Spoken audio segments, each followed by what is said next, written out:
योग सिद्धि प्राप्त साधु पुरुष के लक्षण तथा शिव की साक्षात्कार करने वाले उपायों का वर्णन। सूत जी बोले, हे श्रेष्ठ ब्राह्मण, जिनके ऊपर भगवान शंकर कृपा करते हैं उनको बताता हूँ। महेश्वर भगवान सज्जनों पर, आत्मा को जीतने वालों पर, ब्राह्मण क्षत्रिय वैश्य पर, धर्म के जानने वालों पर, साधु पुरुषों पर, आचार में श्रेष्ठ आचार्यों पर, आत्मा में शिव को जानने वालों पर, दयालु पुरुषों पर, तपस्वियों पर, सन्यासियों पर, ज्ञानियों पर, आत्मा को वश में करने वालों पर, योग में तत्पर रहने वाले पुरुषों पर, श्रुति स्मृति को जानने में श्रेष्ठता, हे दिग्गजों, स्रोत स्मार्थ कर्म में जो विरोधी न हो, ऐसे मनुष्य पर कृपा करते हैं।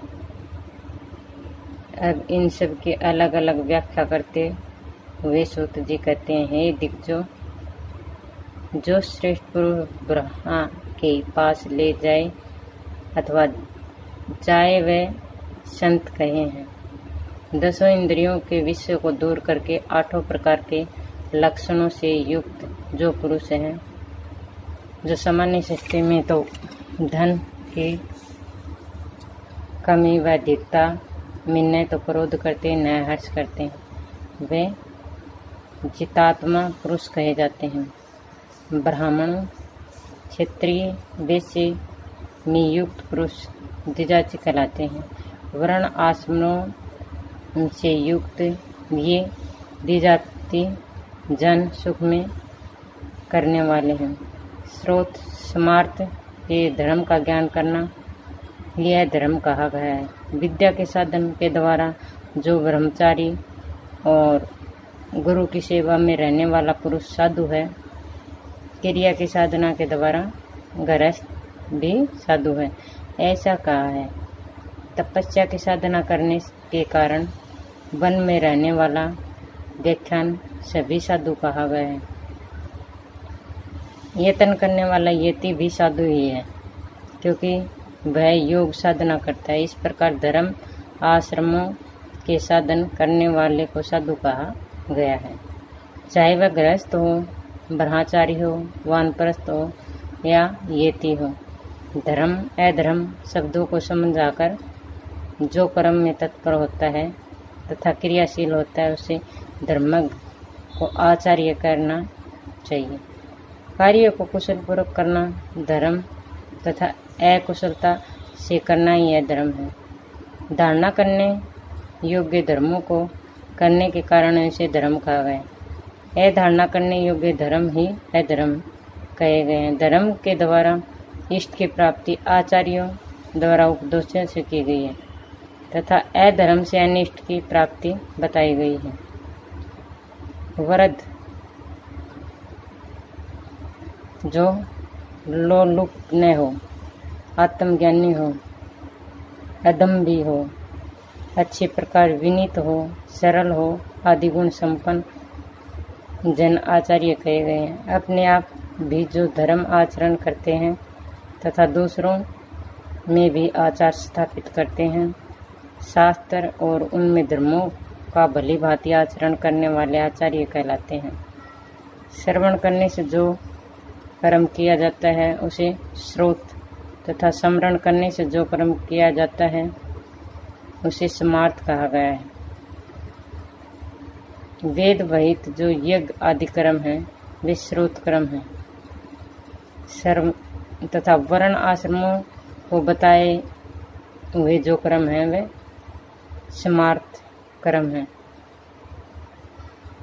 देखे हुए अनुरूप अर्थ को तथा पूछे गए अर्थ को जो कभी नहीं छिपाते तथा जो देखा है वही सत्य कह देते हैं तथा जो ब्रह्मचर्य में रहते हो, निराहारी हो, अहिंसा और शांति में सर्वथा तत्पर रहते हो, उस तक कहा जाता है। जो हित अनहित समझकर सभी प्राणियों में अपने समान ही बर्ताव करता है, उस पुण्य में वर्ती को ही हम दया कहते हैं।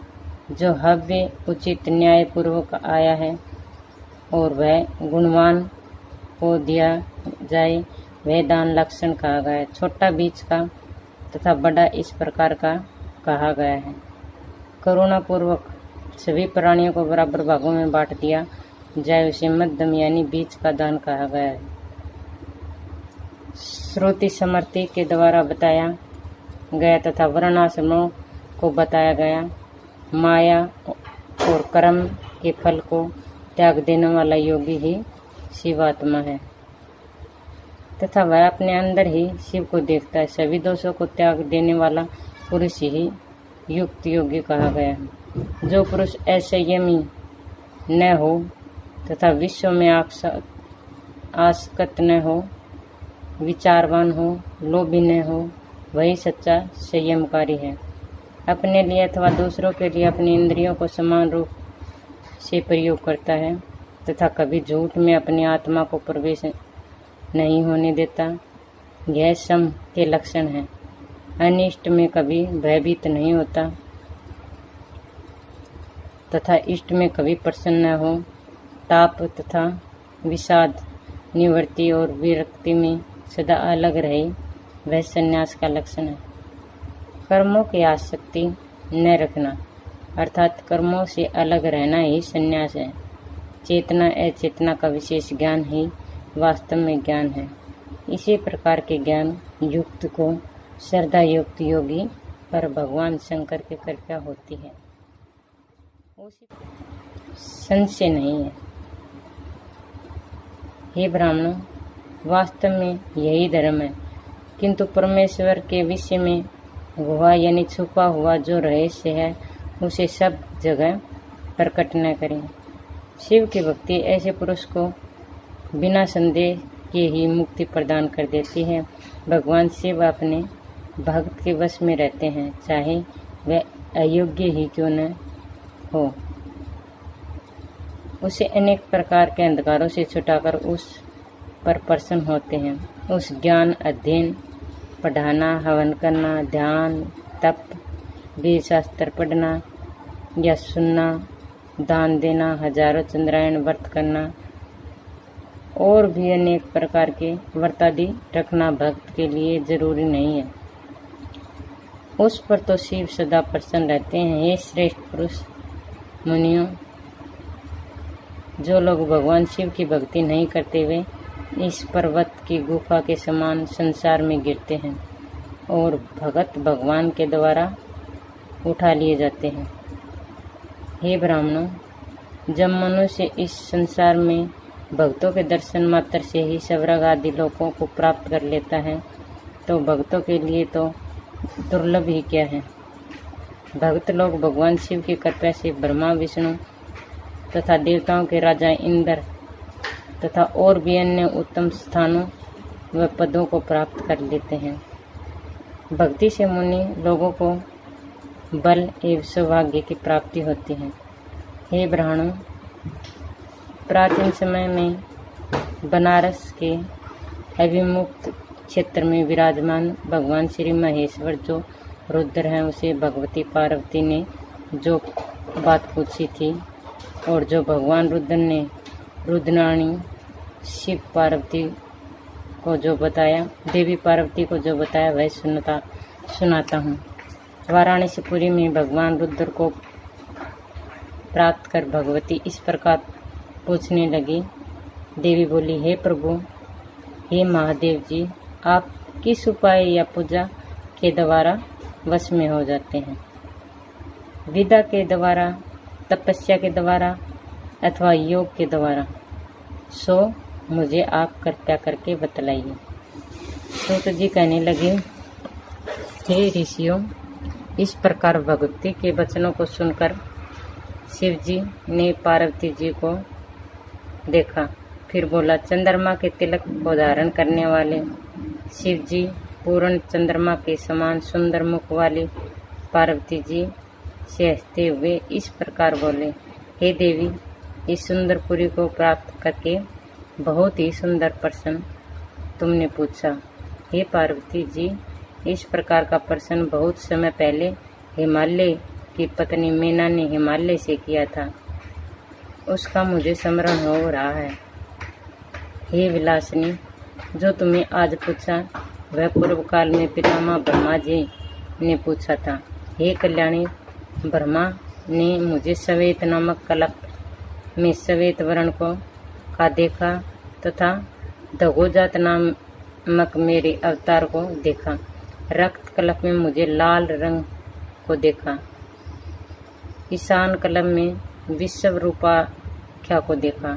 इसी प्रकार मुझे विश्व रूप शिव को देखकर ब्रह्मा जी बोले, हे महादेव, हे तत्पुरुष, हे अघोर, हे दयानिधे देवादिदेव महादेव जी, आप मुझे गायत्री के साथ दिखे हैं। और हे प्रभु, आप किस प्रकार वश में हो जाते हैं और किस प्रकार आपका ध्यान करना चाहिए, अथवा आप कहाँ ध्यान दिए जाते हैं, आप कहाँ देखे जाते हो तथा कहाँ पूजे जाते हो, सो आप हमें कृपया करके बताइए, क्योंकि आप बताने में सब प्रकार समर्थ हैं।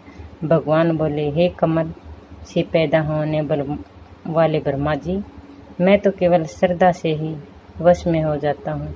मैं लिंग में हमेशा ध्यान करने योग्य हूँ तथा क्षीर समुद्र में विष्णु के द्वारा देखा गया हूँ और इस पंचरूप में के द्वारा 5 ब्राह्मणों के से पूज्य हूँ।